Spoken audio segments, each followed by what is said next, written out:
देश के समस्त एनआईएस डीएलएड डिग्री धारकों का स्वागत है आपके अपने YouTube channel MKS teaching point में। साथियों, सुप्रीम कोर्ट फैसले के आलोक में सबसे ज़्यादा अगर प्रभावित है तो हमारे चयनित साथी प्रभावित हो रहे हैं। उनके बारे में बात करेंगे, कुछ विशेष जानकारियां और आप सभी लोगों के लिए निकल कर आ रही हैं उस पर बात करेंगे, रिव्यू को लेकर के बात करेंगे और कुछ विशेष रणनीतियाँ जो अब रहने वाली हैं उन पर भी बात करेंगे। तो वीडियो में कुछ महत्वपूर्ण सूचनाएँ आपको मिलने वाली हैं, तो बिना स्किप किए हुए अंत तक देखिए और सभी साथियों तक शेयर कीजिए जिससे सभी को स्पष्ट हो सके। चलिए साथियों, बात करें चयनित शिक्षक साथियों को लेकर के, तो वर्तमान में सबसे ज़्यादा जो प्रभावित हमारे चयनित साथी हैं वो बिहार शिक्षक भर्ती में। आप सभी को पता है टीआरई 1 का सप्लीमेंट्री रिजल्ट आया है और साथियों काउंसलिंग रोकी गई है। स्पष्ट रूप से उन चयनित हमारे साथियों की काउंसलिंग रुकी है जिनको नियुक्ति पत्र मिलना था। इसी तरीके से टीआरई 2 में जितने भी साथी स्पष्ट रूप से परीक्षा दिए थे उनका रिजल्ट रोका गया है। तो स्पष्ट हो रहा है ये तो आपके चयनित शिक्षक साथियों के लिए सीधे तौर पर जो वर्तमान में आप देख रहे हैं कार्य हो रहा है, ये सुप्रीम कोर्ट फैसले के आलोक में हो रहा है, क्योंकि 28 तारीख को आदेश आया है और उसका कहीं ना कहीं आदेश का अनुपालन सरकार के माध्यम से किया जा रहा है। और साथियों, ये एक सूचना और आपको दे दें कि चयनित शिक्षक जो छठे चरण के चयनित हैं या आपके टीआरई 1 में चयनित हैं उनके लिए भी विशेष सूचना यही आ रही है कि हाई कोर्ट में जल्द ही आपके खिलाफ केस होने की तैयारी है और कोर्ट में जो है आपका केस जनवरी में देखने को मिलेगा। और स्पष्ट रूप से ये मांग की जाएगी कि सुप्रीम कोर्ट के आदेश का आलोक लिया जाए और इनको जो है बाहर किया जाए। ये मांग स्पष्ट तौर पर होने वाली है। लेकिन साथियों, यहाँ पर हम आपको अवगत करा दें कि 28 तारीख से जो पूर्व के शिक्षक साथी हैं कहीं ना कहीं उन पर जो है फैसले की स्थितियों पर अगर विचार करें, अगर उनका ये कहना है कि वो प्रभावित नहीं होंगे, तो साथियों हम फिर से आपको अवगत करा देंगे कि जो हाई कोर्ट फैसला करेगा और सुप्रीम कोर्ट फैसले के जो है स्पष्ट रूप से अनुमान्य करेगा, यानी सुप्रीम कोर्ट फैसले को मानेगा और उसके बाद ही आदेश निर्गत किया जाएगा। तो भले आपका जो है चयन निरस्त ना हो, लेकिन आप पर प्रभाव जरूर पड़ सकता है और कहीं ना कहीं आप चयनित शिक्षक साथी इस चीज़ को समझें। अगर किसी भी तरीके से ऐसा फैसला आ जाता है जिससे आप प्रभावित होते हैं तो कहीं ना कहीं आपके लिए बहुत बड़ी बात हो सकती है। तो इसके लिए आपको समझना पड़ेगा। हालांकि सप्लीमेंट्री रिजल्ट में जो हमारे साथी सम्मिलित हैं उन्होंने प्रयास किया है और विभाग से स्पष्ट जानकारी चाहिए कि उनको जल्द से जल्द नियुक्ति पत्र निर्गत किया जाए। हालांकि इसको लेकर के स्पष्ट रूप से विभाग की तरफ से स्पष्ट किया गया, इस पर जो है विचार किया जाएगा और उसके बाद सप्लीमेंट्री रिजल्ट पर बात की जाएगी, क्योंकि टीआरई 1 में जो सिलेक्टेड है और सप्लीमेंट्री उसी का रिजल्ट है तो उन अभ्यर्थियों को नियुक्त दिया जाए। ये कहीं ना कहीं स्पष्ट रूप से मांग है और इस पर जो है विधिक राय सरकार लेगी और निर्णय जरूर लेगी। लेकिन साथियों, जिन अभ्यर्थियों का चयन रोका गया है, दूसरी तरफ जहां पर शिक्षक बहाली वर्तमान में हो रही है, आप उड़ीसा की बात कीजिए, आपके असम में विज्ञापन आने वाला है वहां की बात कीजिए, इसी तरीके से आप अन्य स्टेट की बात कर लीजिए जहां पर आपका पीआरटी भर्ती आने वाली है और उत्तराखंड में आप देख रहे हैं उसी के परिप्रेक्ष्य में फैसला आ चुका है, तो यानी वहां के अभ्यर्थी प्रभावित हो चुके हैं। तो स्पष्ट रूप से आपको अवगत करा दें, नेक्स्ट जो भी भर्ती आएंगी 28 तारीख का जो आदेश है उसका कहीं ना कहीं स्पष्ट रूप से अनुपालन करने का प्रयास किया जाएगा। और साथियों, यहाँ पर बात करें जो भी भर्ती आ रही है, हमने असम की भर्ती में स्पष्ट रूप से आपको अवगत कराया था 2 वर्षीय डिप्लोमा की वहाँ पर बात की जा रही है। तो साथियों, यहाँ पर चयनित शिक्षक साथियों को तैयारी करनी है और स्पष्ट रूप से अब जो है अगला कदम क्या होने वाला है उस पर बात करें। तो साथियों, स्पष्ट हो गया है कि जो है हमारे जितने भी सप्लीमेंट्री रिजल्ट से जुड़े हुए साथी किसी भी तरीके से वो हाई कोर्ट में अपना केस न दायर करें, जिससे हमारे टीआरई 1 के सिलेक्टेड साथियों का कहीं ना कहीं नुकसान हो सकता है।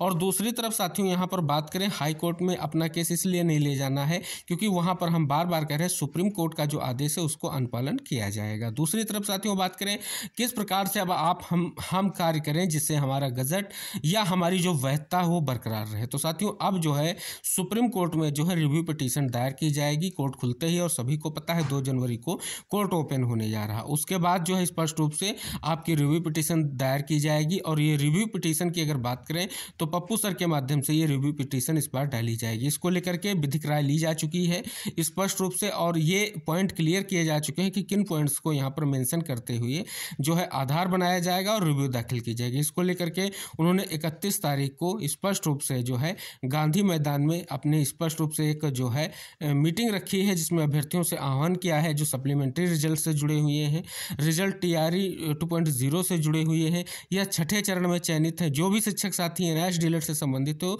वो जरूर सम्मिलित हो। अदर स्टेट के लिए भी उन्होंने स्पष्ट किया है कि सभी साथी इससे जुड़ सकते हैं और उन्होंने स्पष्ट किया कि वकालतनामा स्पष्ट किया जाएगा जिसमें अभ्यर्थियों के शैक्षणिक जो अहर्ताएँ हैं उनको कैसे कंप्लीट किया जाए इसकी विचार विमर्श किया जाएगा और वकालतनामा तैयार किया जाएगा जिसमें स्पष्ट रूप से आपको अपने हाई स्कूल से लेकर के आपके डीएलएड तक के जितने भी शैक्षणिक प्रमाण पत्र हैं उनको जो है आवश्यक रूप से स्पष्ट करना है। यानी आपको स्पष्ट रूप से रिव्यू को लेकर के याची बनना है। इस पर समझ लें कि आपको पेटिशनर बनना है। इसके लिए पूरी प्रक्रिया को आपको संपन्न कराना है। तो साथियों स्पष्ट कर दें कि अब रिव्यू की तैयारी बिल्कुल स्पष्ट हो गई है और रिव्यू दायर किया जाएगा। अब साथियों बात कर लें तो जो रिव्यू दायर किया जाएगा उसमें क्या कुछ चीज़ें स्पष्ट होंगी। साथियों सबसे बड़ी बात यही है कि रिव्यू में सीधे तौर पर मान्यता पत्र को आधार बनाया जाएगा, क्योंकि साथियों अभी तक गजट पब्लिश नहीं हुआ है। हो सकता है कोर्ट्स में जो है चीज़ें चल रही हैं और विभाग मंथन कर रहा है, जल्द ही आपका गजट पब्लिश कर दिया जाए, इसकी भी संभावना दिख रही है। लेकिन गजट अगर पब्लिश होगा तो भी आपका ये जनवरी में ही पब्लिश हो सकेगा। फिलहाल अभी इसको लेकर के कोई स्पष्ट अपडेट नहीं है कि गजट कब पब्लिश होगा। लेकिन फिलहाल जिस प्रकार से हम लोगों ने कोशिश की है, माननीय प्रधानमंत्री जी को पत्र लिखा, राष्ट्रपति महोदया को पत्र लिखा है, आरटीआई फाइल की जा रही है, इस हिसाब से लग रहा है कि आपका जो है जल्द से जल्द जो है गजट पब्लिश होगा। तो साथियों यहाँ पर जब तक अगर गजट पब्लिश नहीं होगा तो हम मान्यता पत्र को रखेंगे और स्पष्ट बात करेंगे कि स्पष्ट रूप से इसमें जो है सारी चीज़ें स्पष्ट की गई हैं। इसमें जो भी चीज़ें हैं कहीं ना कहीं हमको स्पष्ट रूप से परीक्षा से ले करके जो कोर्स डेवलप किया गया है उसमें जो भी उत्तरदायी है उस पर जो है कहीं ना कहीं से जवाब तलब किया जाए। और सभी को पता है यहाँ पर MHRD के साथ NCT और NIS 3 ऐसी संस्थाएं हैं जो स्पष्ट रूप से इस पूरे जो है आपके कोर्स से जुड़ी हुई हैं और इन्हीं से स्पष्ट रूप से जवाब तलब किया जाएगा। और स्पष्ट रूप से साथियों बता दें कि ये स्पष्ट रूप से अगर अनट्रेंड शिक्षक साथियों के लिए था तो कहीं ना कहीं उनको ट्रेंड होने के बाद उनको भर्तियों में मौका मिलने की प्रबल संभावना साथियों सभी को पता है।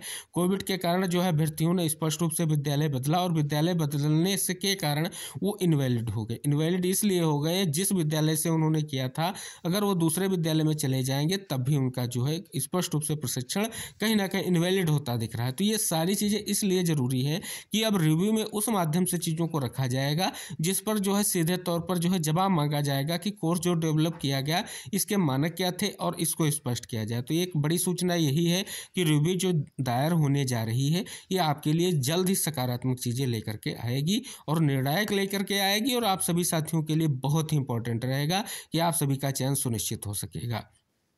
लेकिन आपको प्रयास करना है क्योंकि इस बार हम रिव्यू के माध्यम से जा रहे हैं, किसी भी तरीके की कोई कमी नहीं छोड़नी है क्योंकि रिव्यू खारिज होने के बाद कहीं ना कहीं स्थितियां और भी स्पष्ट से अस्पष्ट हो जाएंगी। तो इस बार जो रिव्यू की तैयारी की जा रही है उसकी सूचना आप सभी को पता है, आप सभी लोगों के लिए तैयारी भी है और आप सभी लोगों के लिए जो ये मीटिंग रखी गई है इसमें सारी चीज़ें अवगत कराई जाएंगी। हालांकि साथियों दिल्ली स्तर से इस पर विधिक राय ली जा चुकी है एडवोकेट कपिल सिब्बल के जो है जूनियर वकीलों के माध्यम से और उन्हें स्पष्ट रूप से इस पर सारी चीज़ें पॉइंट टू पॉइंट अवगत करा दी हैं। तो साथियों आवश्यक रूप से आपको यही समझना है, बस आपको स्पष्ट रूप से जुड़ना है और स्पष्ट रूप से अपने आप की उचित भागीदारी तय करनी है। और गजट को लेकर के अगर आप प्रयास कर रहे हैं वो भी प्रयास करते रहें क्योंकि प्रयास करने से ही आप सभी लोग जो है स्पष्ट रूप से फिर से वैलिड होंगे। ये बिल्कुल पूर्ण और 100% सत्य है। अगर स्पष्ट रूप से तथ्यों को फिर से रखा जाएगा तो यहाँ पर अभ्यर्थियों की कोई गलती नहीं है, अभ्यर्थी बिल्कुल सेफ होंगे और अभ्यर्थियों को स्पष्ट रूप से कोर्ट से जो है एक बार जरूर जो है स्पष्ट रूप से रिलीफ ग्रांट की जाएगी कि आखिर इन अभ्यर्थियों का दोष क्या था। ये सारी चीज़ें तो स्पष्ट हो जाता है साथियों। कोर्ट के माध्यम से ही आप सभी लोगों को जल्द से जल्द स्थितियाँ स्पष्ट होंगी, रिव्यू के सहारे ही आप लोग वैलिड होंगे। और साथियों बात कर लें यहाँ पर स्पष्ट रूप से आप सभी लोगों के लिए महत्वपूर्ण सूचना है जो इस वीडियो के माध्यम से हमने आपको शेयर की है कि टीम अब क्या करने वाली है, टीम के माध्यम से क्या स्पष्ट हो रहा है। तो साथियों यही स्पष्ट हो रहा है कि रिव्यू की तैयारी की जा रही है जिससे सबसे ज़्यादा प्रभावित अगर बात करें तो बिहार शिक्षक भर्ती के जो प्रभावित साथी हैं इस सूचना को सभी साथियों तक जरूर शेयर करें क्योंकि साथियों आप सभी लोगों को वर्तमान में ज़्यादा प्रयास करने की अब सख्त ज़रूरत है क्योंकि आपका चयन तब तक सुनिश्चित है जब तक किसी भी तरीके से कोई आदेश नहीं आ जाता है। और साथियों ये तय है कि चाहे आप छठे चरण में चयनित हों चाहे आप सातवें चरण में चयनित हों, आपको लेकर के केस जल्द ही हाईकोर्ट में होगा और उस पर जो है स्पष्ट रूप से आधार सुप्रीम कोर्ट फैसले को बनाया जाएगा। निर्णय क्या रहेगा सभी को पता है, जो भी आदेश होगा सुप्रीम कोर्ट फैसले को देख करके ही आदेश किया जाएगा, ये स्पष्ट हो जाइए। तो आप प्रयास करिए जिससे जल्द से जल्द अगर आपकी रिव्यू पिटीशन हो जाती है तो अगर केस किया भी जाता है तब भी आप सेफ रहेंगे। स्पष्ट रूप से आप ये रख सकेंगे कि इस चीज़ को लेकर लेकर के या सुप्रीम कोर्ट फैसले के आलोक में रिव्यू पिटीशन दायर किया गया है उस पर सुनवाई होगी और उस पर चीज़ें स्पष्ट होंगी, तभी जो है सुनिश्चित हो सकेगा। तो रिव्यू को क्यों आवश्यक है? क्योंकि आवश्यक इसलिए है कि हमको दोबारा से अपना जो है वैधता प्रदान है करनी है या दोबारा से अपनी वैधता जो है लेनी है, इसके लिए आपको तैयारी करनी ही पड़ेगी। तो मिलते हैं नेक्स्ट वीडियो में, जो भी अपडेट होगी आपको अवगत कराएंगे। तब तक के लिए Jai Hind, take care, bye bye साथियों।